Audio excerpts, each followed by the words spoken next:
you for being here. I did not expect this big a crowd, and I really wasn't. Oh, some hecklers have come in back there.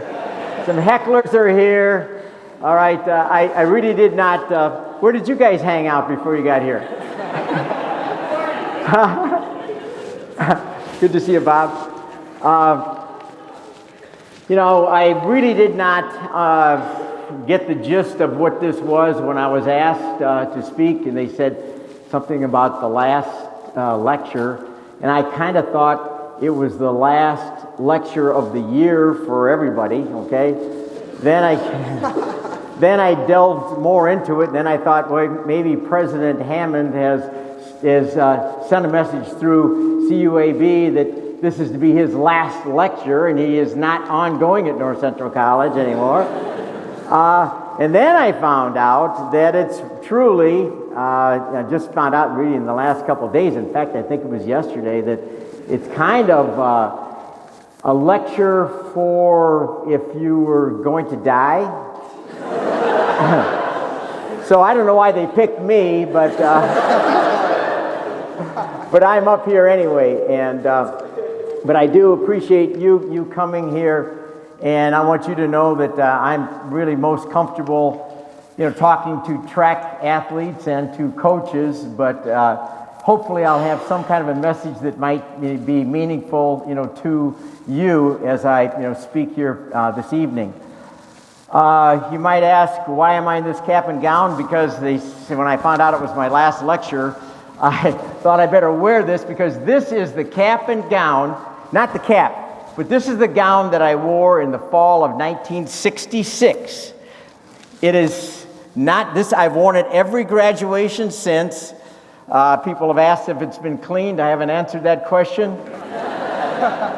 But it's really falling apart, and when they had the graduation outside, it's turned yellow and everything else. Now, this is not the original hat. The original hat I had got all frayed, and then the tassel fell apart, and Jerry James, you can correct me on this, but the tassel fell apart, and one day I found a gold tassel on the ground. I thought, whoa, that looks better than the black, so I picked that up, and then I think that means that you're a doctor.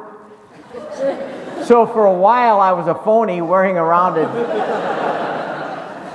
hat that had a gold tassel, and somebody finally informed me that was not the right tassel. So I actually got a new hat and got a new tassel, and I wanted to have a chance to wear this if this is indeed my last lecture. I only really wear it at graduation, so I'll throw that up here. Second thing I kind of wanted to do, it's in psychology, they call it the law of completion, where it's something that you've done in your life you never really completed.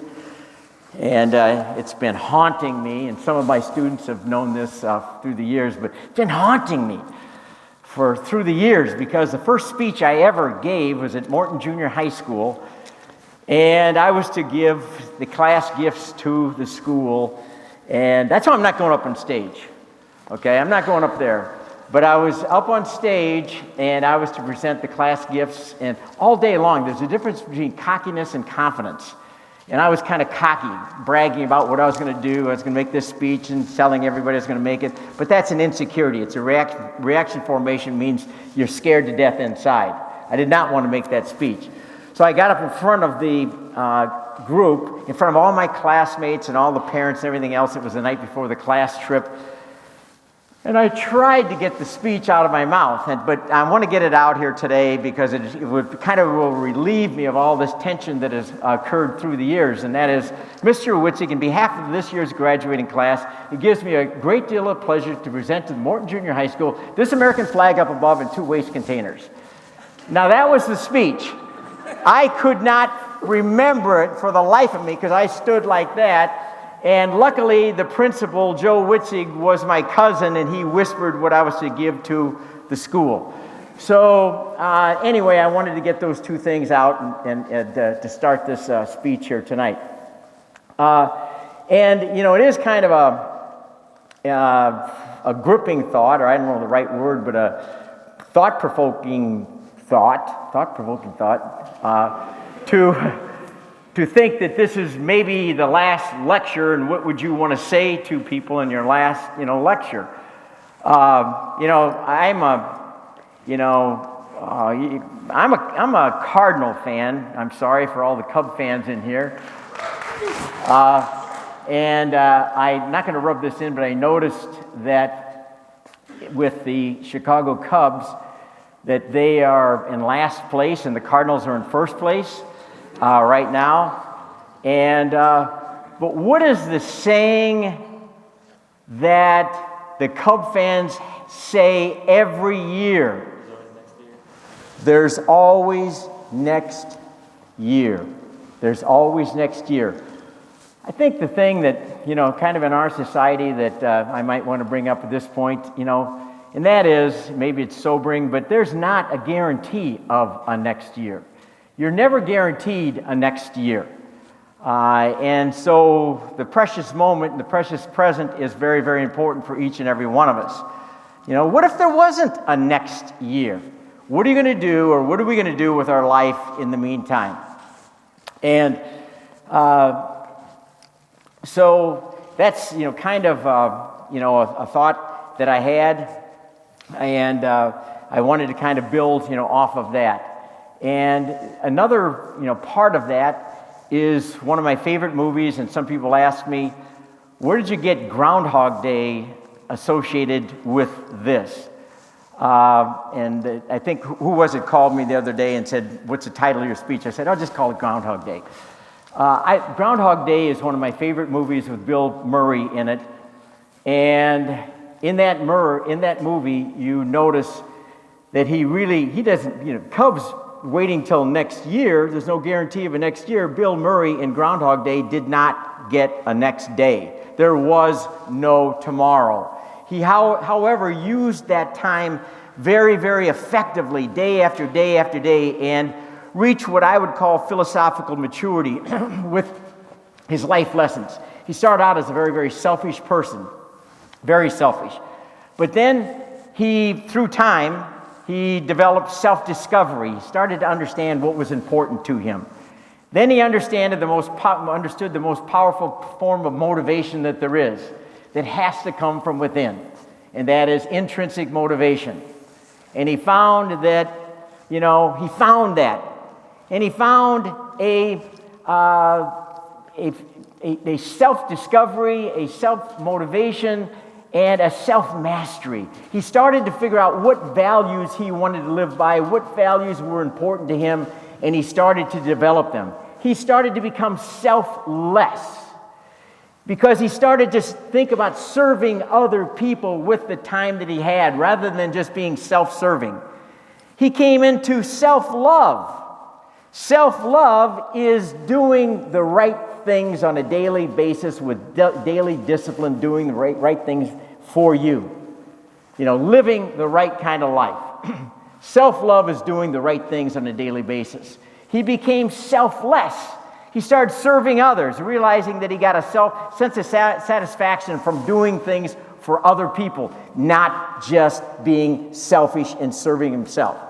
And then he became, self-satisfied with that, process. So to me, the movie Groundhog Day is a rather religious movie, a spiritual movie that really teaches, life lessons, and that is that we're put on earth every day to learn life lessons, good and bad, and to be able to take the information that we learn today and refine it and define it for our future. And every day is a new beginning, with that. And that's kind of my theme here in terms of some things that I might want to pass on to you. I had, in the lecture, maybe I thought about this the other day too. The lecture kind of applies to me a bit because I had these thoughts about, the last lecture, your last day on earth, your last time. It was a year ago I was diagnosed with prostate cancer. And on June 13th, I had my prostate removed. And I'll never forget the day that it was being removed. And I'm sitting there in the office, and the anesthesiologist said, well, now we've got to go through this. First of all, here's what can happen with the operation. This wasn't real uplifting. Okay. Here's what can happen with the operation. You can die. You can get blood clots. You can get infections. And you can get incontinence. You can get, all these different things that can come from this operation. So they went all through that. A little bit later, I'm hooked up on the IV in the, what do you call it, the gurney, or I don't know what you call it, the, cart. And I'm hooked up with the IV, and another anesthesiologist came into the room and said, we got to go over this things that could happen in this operation. And she was going to repeat exactly and I'm ready to go into the operating table. She's ready to repeat everything that was just said. I said, you know what? I really don't want to have that as the last thoughts I have when I go under. I want to have very positive thoughts in my subconscious mind, before you put me under. She says, well, okay. So they did not, really repeat that message to me. But at that time in my life, it did make me stop and think, what if when they tell you this could be your last day, that you could have blood clots, that you could get infections, that you could have these different conditions, whatever, it wakes you up to realize that we are not immortal, that things can happen. It makes you appreciate the things that you do have at the time that you have it. I love the saying, you're really the happiest person in the world if you only knew it at the time. Too often we think about when things go wrong, then we realize how happy and good we had it. We're really the happiest people in the world right now if we just appreciate it and have perspective on what we're doing. Now, as I go on here, and again, I want to make sure we have time for questions and answers. And I can talk for a long time, and I may not be talking at all about anything that you have any interest in. But I want you to really recognize, and I'm the first to say it, hey, I'm only a track coach. I'm not a philosopher. I'm not a psychiatrist, psychologist. I don't have great academic credentials. I'm a track, coach. So put that into perspective in terms of what I say. Take it with a grain of salt. But I think that in my life, and I'm not trying to change anyone else, but I'm just a little bit of background with me, something that gives me boundaries, gives me direction, gives me values, helps me immensely in my life. I am a Christian. And in my hometown, the Apostolic Christian Church is the church that I went to. They said I can say anything in here on the phone. So a little bit of advertisement here. It's my last day. I am a Christian, and I went to the Apostolic Christian Church. It's a very, very fundamental church. I won't get into that very much. But, it is a distant relative of the Amish. So you get the gist. Very, very fundamental, very conservative. What I really, really, really appreciate so much from that is, again, the values that I got from church, and those values were pretty similar to what I got in my home, and those values were pretty similar to what was taught in school. In a small town where there's no televisions, and man, it was happy days, we were reinforced with the right, in my opinion, values that were very important in our life. Was it the way it was in the entire world? No. Very insulated, very isolated, but I'm very, very fortunate for that humble, conservative beginning that I had. Now, so from that, a few points that I would like to mention here. First, I love this saying, and I believe it's Emerson. He said it a little bit differently than I am saying it. I don't have it exactly memorized, but Emerson made the statement something like, the hardest thing is to be yourself in a world that's trying to make you into something that you're not. I love that saying. It's powerful. The hardest thing in the world is trying to make you into something that you're not. the essence of life is trying to find out who you are, what your values are, and live consistently with what you believe in, not trying to be somebody that you're not. People spot phonies. But you want to just be comfortable with yourself, love yourself, and be who you are to the best of your ability. So I think that's very, very important, because in this society, and I'm speaking like a 70-year-old guy, I'm sorry, I sound like my parents, I know, but I really believe I'm talking like a 70-year-old guy. I think it's much, much tougher for our younger generation to know right from wrong, to know directions, to have boundaries, to know what's important to them than ever before in the history of our society. Why? Because I believe our society is being bombarded by the media, by all kinds of different things, saying you got to have this, you got to do this. The junk food that's going into young people's minds, I think, is very, very confusing to find out what is right. What is right for me? So I think it's a confusing time, but I think it is critically important while you're in college, and for all of us, and I'm still on this path, to really learn who we are and be comfortable and consistent with who we are. And if you are consistent, and if your conscious mind is consistent with your subconscious mind, you'll go to sleep at night, very, very easily. John Wooden said that. He said, the softest pillow I ever put my head on at night is a clear conscience. When your conscious mind is consistent with your subconscious mind, you're living by what you really believe, you feel comfortable with yourself. But finding yourself is a tough thing. You're going through the cafeteria line of life, young people. You're going like cafeteria up at Kaufman and say, hey, you're meeting different people. I like this, what this person says. I don't like what that person says. I like this, I like that. Okay, you're going through the cafeteria line. I like broccoli. I don't like, asparagus. I don't like this, I like that. You're picking out different things that are for you.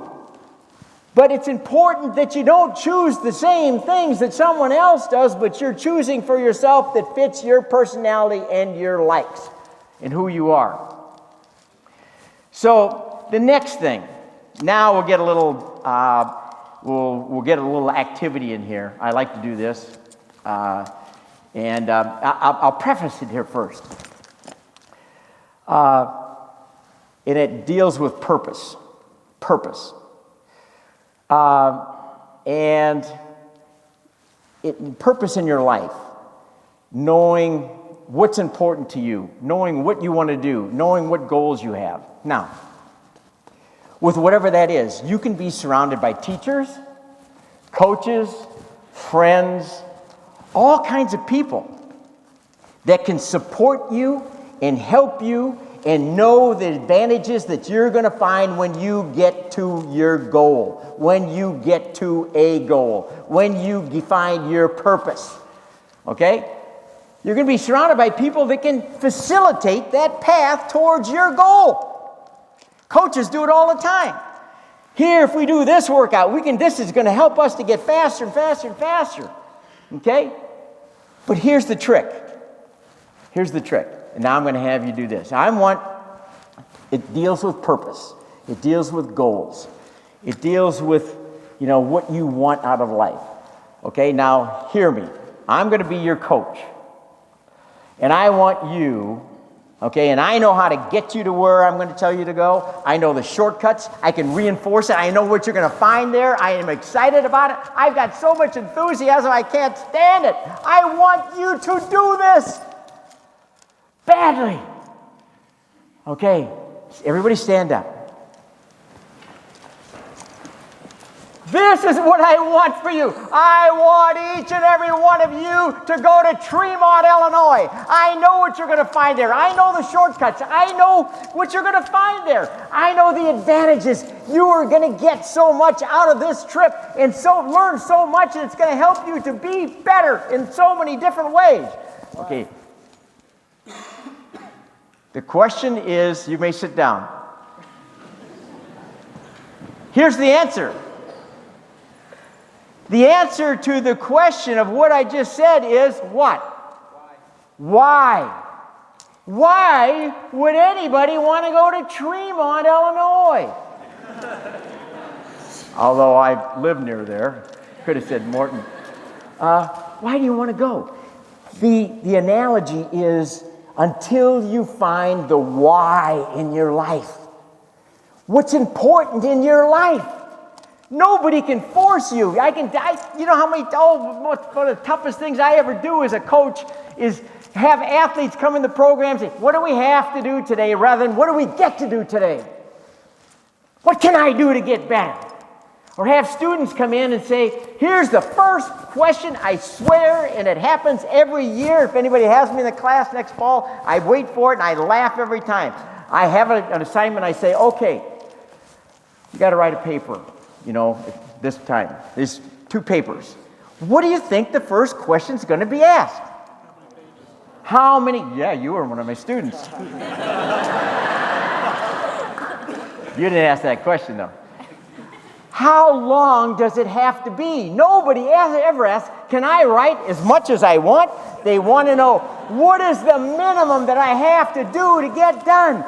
To find your passion, to find your goal, to find your purpose is the essence, of life.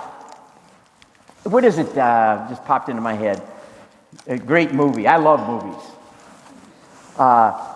movies. City Slickers. And Curly, what is it in that movie? Curly says to, what's his name? Jack Palance says to Billy Crystal. Yeah, Billy Crystal. He says, what's the happiness of life? Something like that. Or no, what's the best thing in life? And Billy Crystal says to Jack Palance, I don't know, what?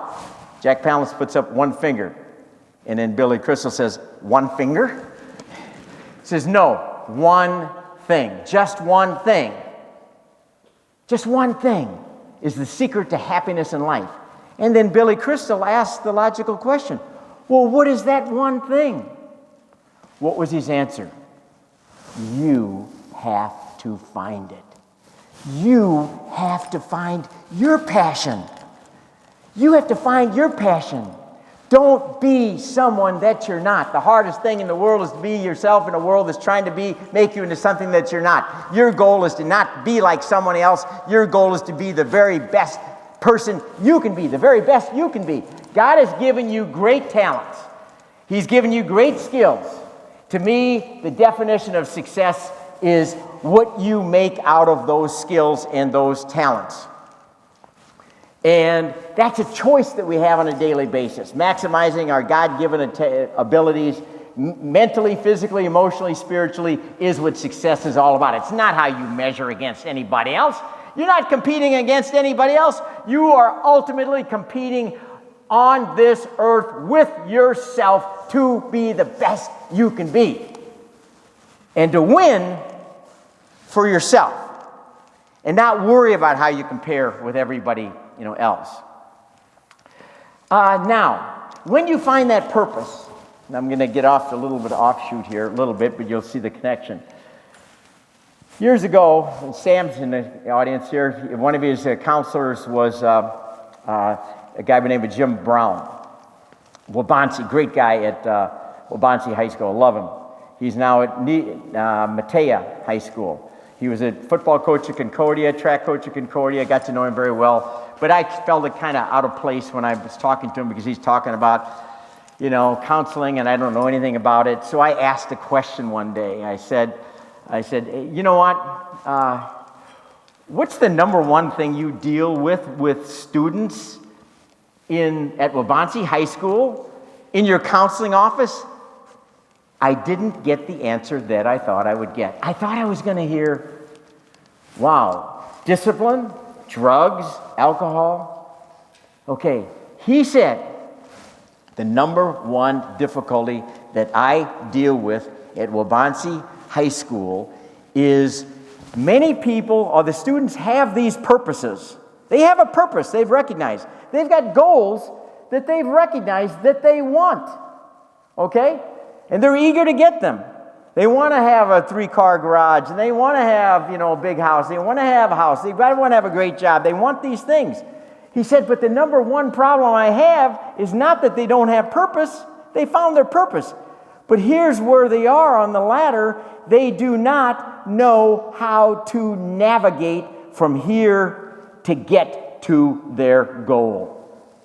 And that's where I think that athletics and education and parenting and religion and so many different things can help young people so very, very much to learn. And John Wooden, again, had it right. John Wooden, greatest basketball coach in all-time history in NCAA Division I, UCLA, said he coached his athletes from the inside out. Not just technique, but he coached inside out. Character, discipline, work ethic, dealing with disappointment, dealing with success, dealing, with being a team member, selflessly blending yourself into a team and not being selfish. And again, with the Chicago Bulls, what did they say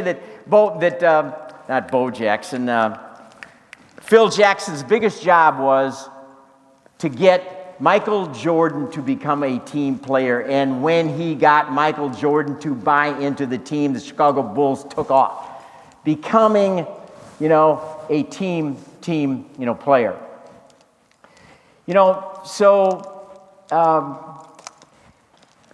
These are, some of the things that are critically important, in my opinion, on the inside out, that help to build better people, not just athletes. And, these characteristics are critically important. Whenever there is not a week that goes by, and I almost swear in a stack of Bibles this is true, almost. There isn't a week that goes by that I'm not giving a letter of recommendation, an email recommendation, a phone recommendation. It happens almost daily. Nobody ever asks me, well, what time did they run the mile? How high could they pole vault? How fast did they run the 100? What they want to know are these internal characteristics that are critically important to helping a person to maximize their God-given talent. They're looking, and the questions are they honest? Are they team players? Do they have work ethic? Do they get along with other people? Do they, can they deal with success? Can they deal with disappointment? I said honest. They want to know the quality of the person. So that's so important in education and in athletics and in church and in home, that we are teaching these internal values that give the anchors in young people's lives to help them to deal with the mixed messages that they're going to get, from the world. The mental junk food that, again, keeps coming into their minds through various, sources. So anyway,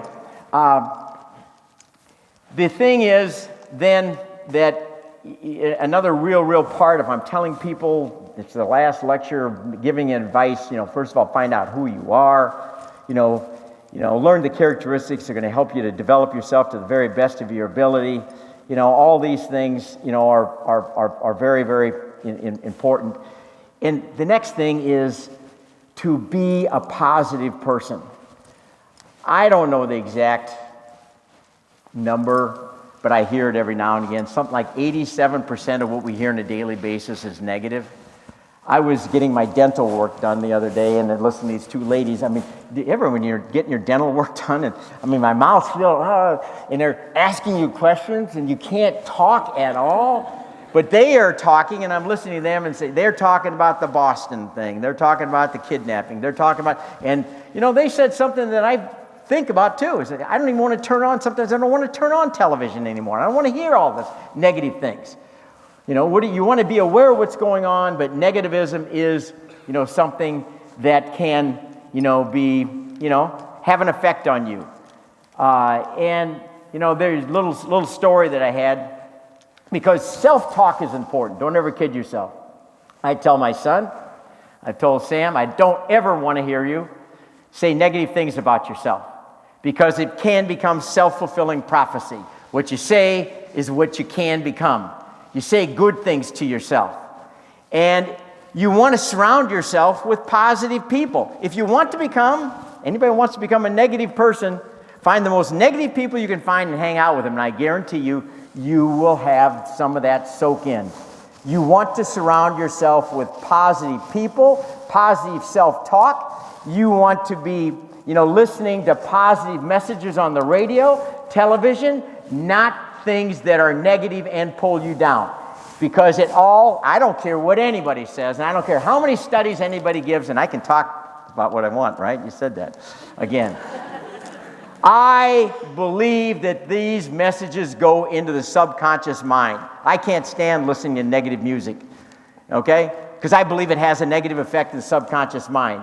And so many different things implant messages that are counterproductive to positive performance by what you listen to. This society has changed. This society has changed, Paul. Did you ever see Gone with the Wind? In our generation, yeah, Gone with the Wind. My father owned a theater. That's why I love movies. He owned a theater in Morton, Illinois, and I saw Gone with the Wind. Think about how this has changed. We can't go back. You can't go back.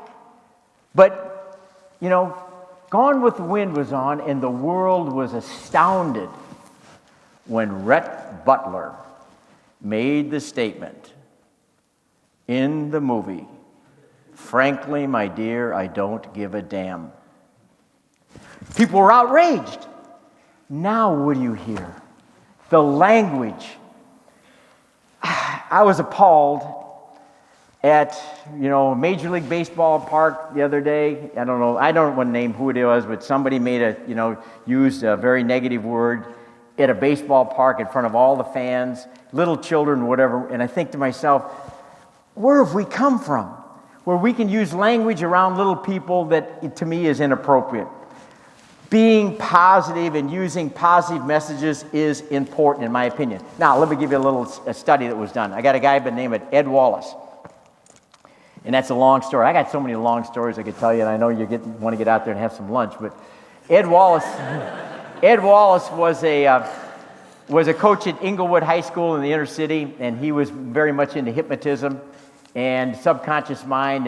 And he taught at Inglewood, and he said, you know what?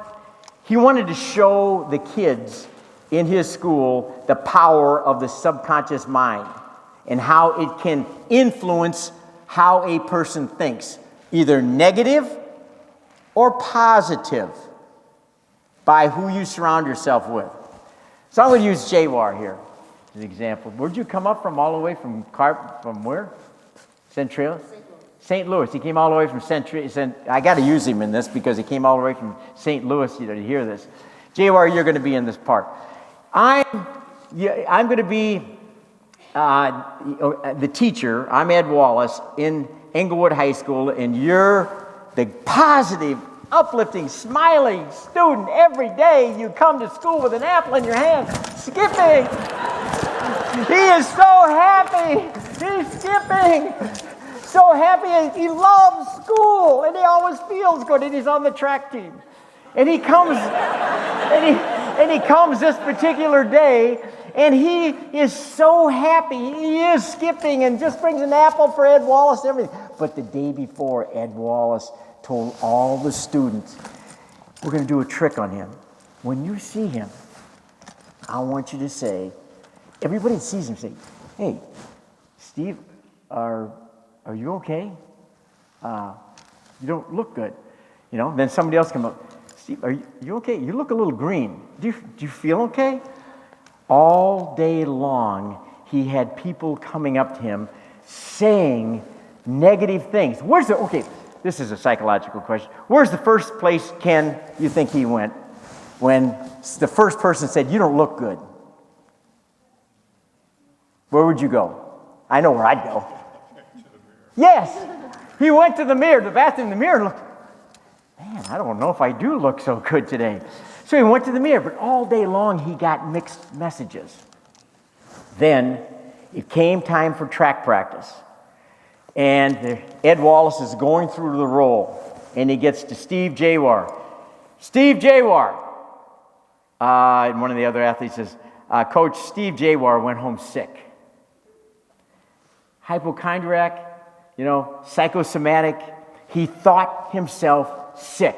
He came to school healthy, but he had such negative messages telling him he didn't look good, he didn't feel good. He started having a self-fulfilling prophecy. He didn't feel good, and he went home sick. I believe that. What we put in our head is powerfully important. We're just beginning to understand the power of the mind and just scratching the surface, of the subconscious mind and how it influences, performance. Last couple things how long have I talked anyway? It's supposed to be 30 minutes. I'm 40.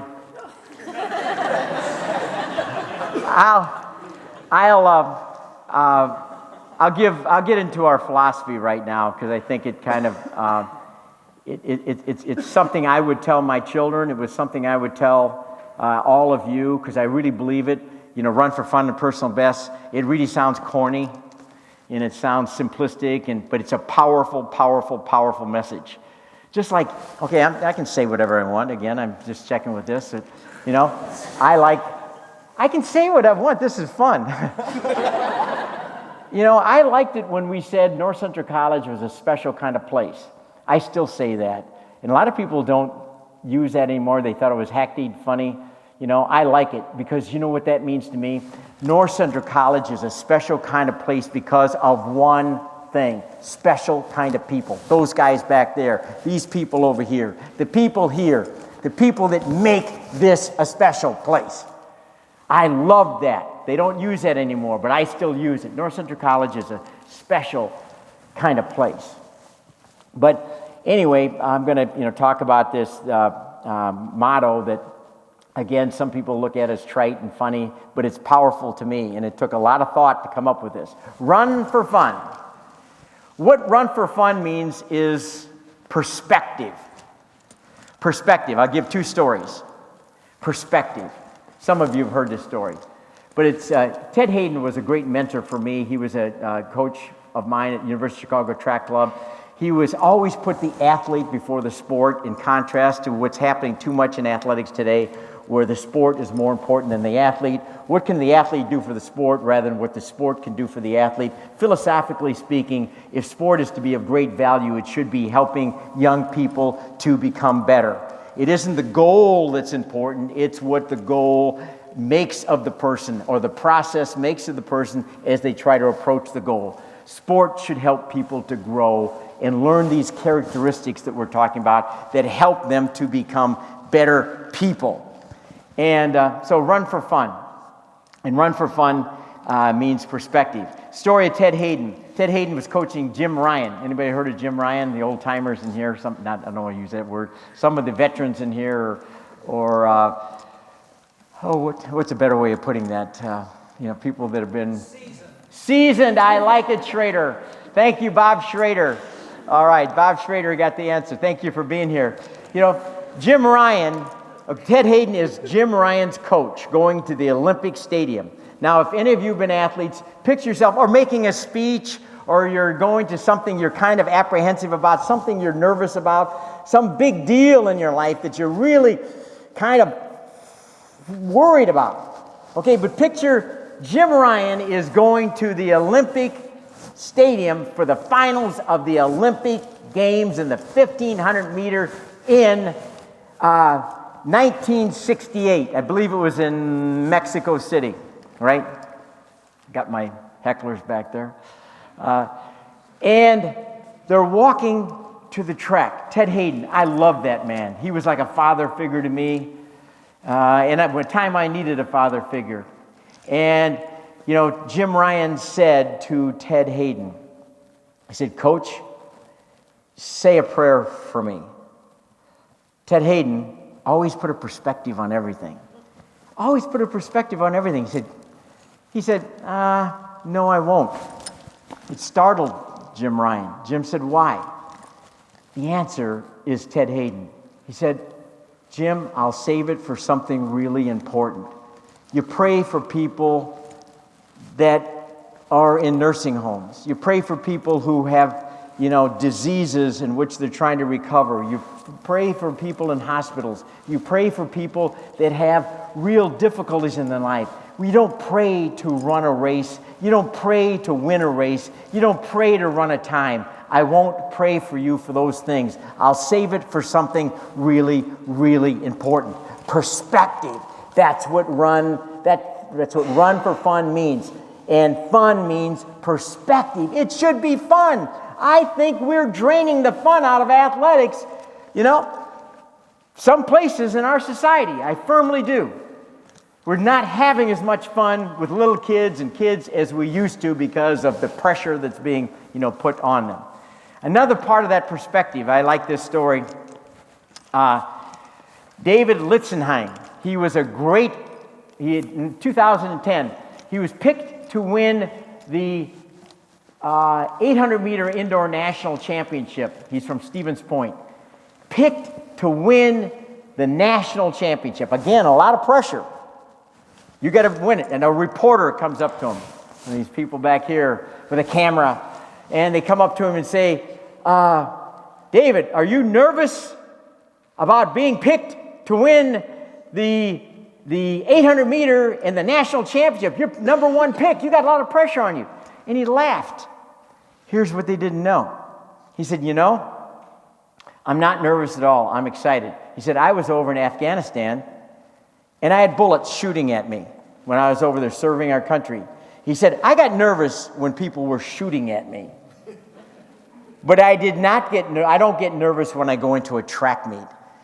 I hate it when my own athletes get too uptight about something. I want them to try. I want them to do the best they can, but I don't want them to realize that I want them to realize it's not life and death. It's perspective. No matter what the situation, we will learn from it. The last message that I'll make, and then I love answering questions. I apologize I talk so long because there's so much I'd like to say. But the personal best part, I think that's what life is all about. And I've headed in this direction. It's each one of us making the most out of our God-given talent with the gifts that we've been given. What you do with it is your choices you make on a daily basis, with the discipline you have, the commitment you have, these internal strengths that you have, and how you apply them is really up to you. And we compare ourselves to others too often. This guy got a B plus and I got a B, and this person, they beat me by a tenth of a second, and this, worrying about how we compare with others, when the real success story is making the most of your God-given talent, when you've given your best effort with your best attitude, you are successful. And, story of Dan Seward, Chris Wheaton's friend, good friend. We just this last weekend had this monstrous meet here. How many people would you have, Wheaty, here?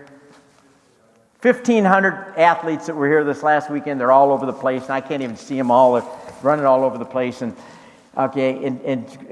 this is years ago. Dan Seward is in the discus throw, and that's way over in the corner. I call it in Siberia.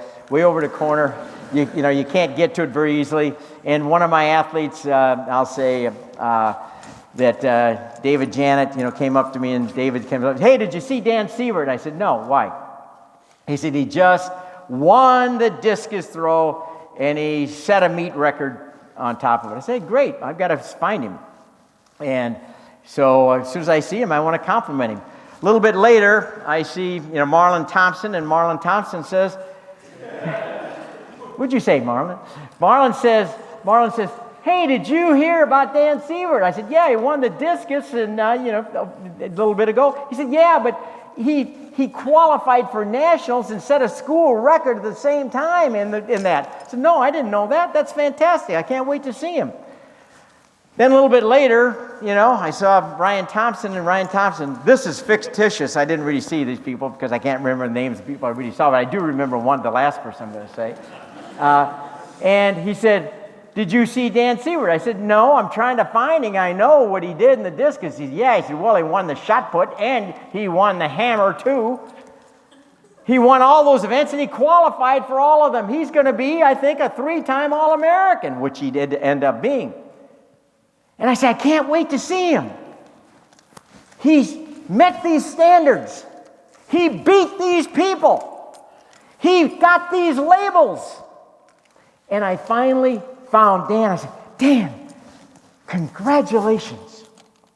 He said, yeah, Coach, I got 3 personal bests. Do you get the difference? He didn't compare himself to the standard of having to qualify. He didn't compare himself to beating anybody else. He compared himself to himself. I got 3 personal bests. That's available. I tell our athletes that all the time. That's available to each and every one of them, no matter what place they get. The essence of life is growth again, and it is not the goal that's most important. It's what the goal makes of you in the process as you approach the goal. The life lessons that you learn in the process are more important. Last thing, I think I said last thing, but this is truly the last thing. Because it popped into my head, and I won't mention her name, but since this is about the last lecture, it reminds me of a beautiful lady, and she died way too young. She died way too young. And before she died, she said, and I think it's so important that we hear this and we realize this, and many of us in our lives know this. We know this because life is not always easy. Life does not always, it's not like a TV show. There's going to be adversity, there's going to be difficulties, there's going to be good, there's going to be bad, there's going to be tough times we're all going to face. I love the saying, you wouldn't worry somebody, no, you be kind. Everybody you meet has problems, they're just different. Everybody's dealing with problems, they're just different. Be kind to people, okay? And she said, and I'll never forget it, she said, and it's so true, she said, the most important things in life, what's most important in life when you really boil down? What's most important? It's relationships. It's your relationships with your friends. It's not things, it's your relationships. But she said, the most important things in life cannot be seen nor touched, but they are felt in the heart. They're felt in the heart. They're felt in the heart. It's what's really deep down inside of you that you feel. Those feelings are more important than anything else. I advise people, you say you see with your eyes. I think when you go through life, there's a different way of looking at life that maybe people don't look at. I try to do this when I look at people. It's like, see through your heart. Let your heart give you the vision that goes to your head, and then your head will give guidance to your body. But you want to start with the heart, because in your heart is the most powerful emotion that exists, in my opinion, for each and every one of us, on this life and in this life while we are alive, and that is to love one another and, appreciate, the differences in different people, and be able to make that kind of connection, those kind of connections, with one another. So that's all.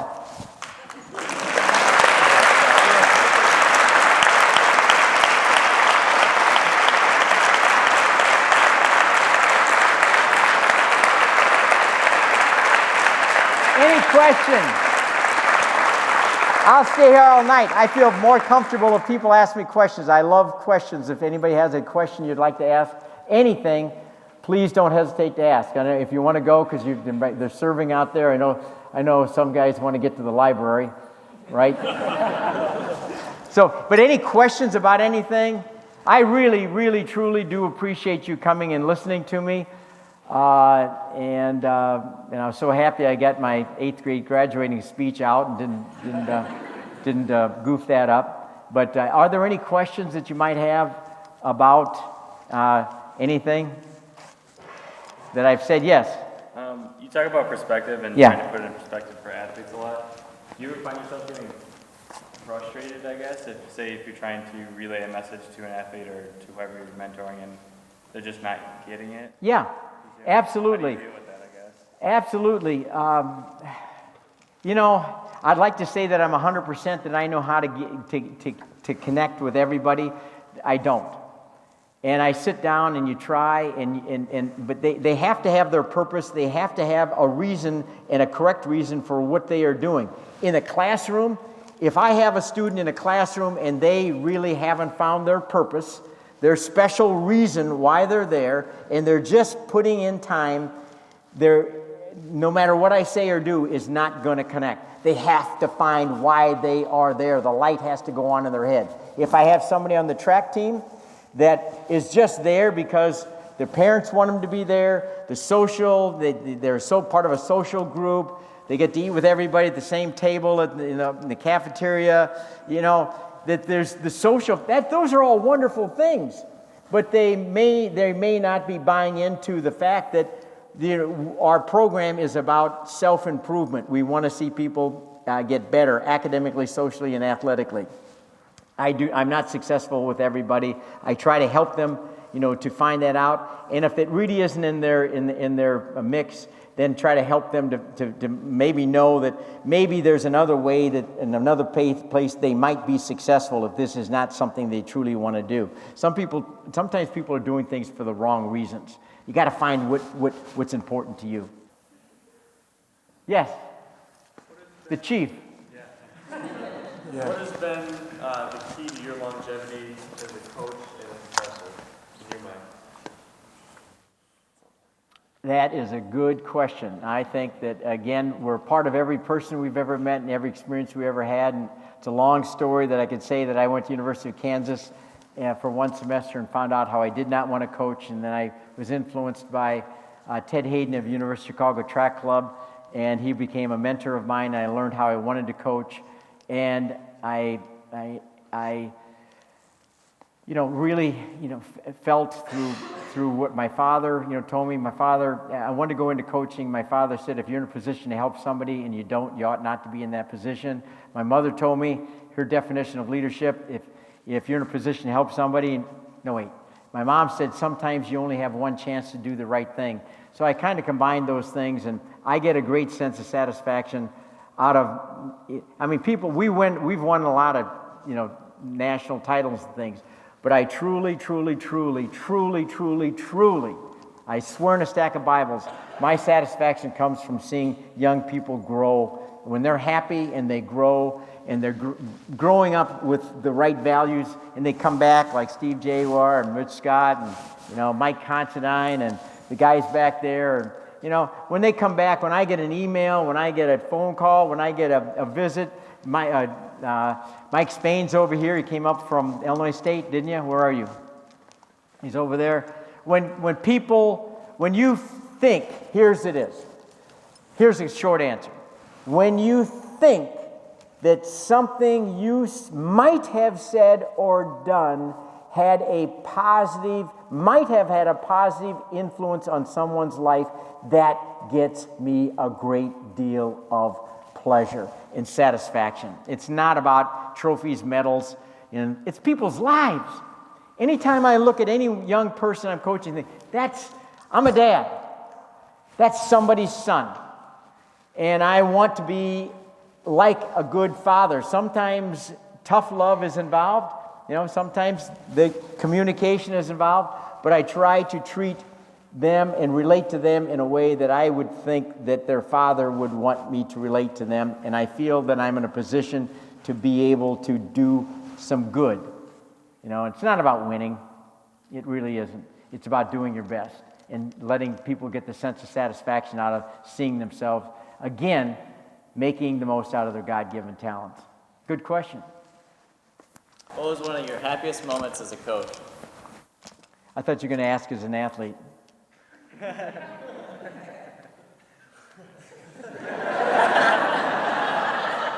Serendipitously, maybe as a coach, I brought this, and he had no idea that I was going to do it, but I brought this for a purpose. I wanted this to be with me. This is my dad's stopwatch. And my happiest day as an athlete, and then I'll get to the coach. My happiest day as an athlete, and it sort of goes along with this personal best thing. As a junior in high school, I never broke 5 minutes in the mile, and I didn't. And I went out to the track with my dad's stopwatch in the dark, and I ran to try to make 5 minutes in the mile, and I just beat 5 minutes a mile. And I was out there. There was no awards, no trophies, no medals, no T-shirts, no bands, no glitz or glitter. But the feeling that I got from doing something I had never done before was exhilarating. To break 5 minutes in the mile, I loved that feeling of challenging myself to see myself, get better. So people say, what's the biggest thrill you ever had in athletics? And people think, well, it's winning the national championships. No, this was one of the best days of my life, and nobody saw it.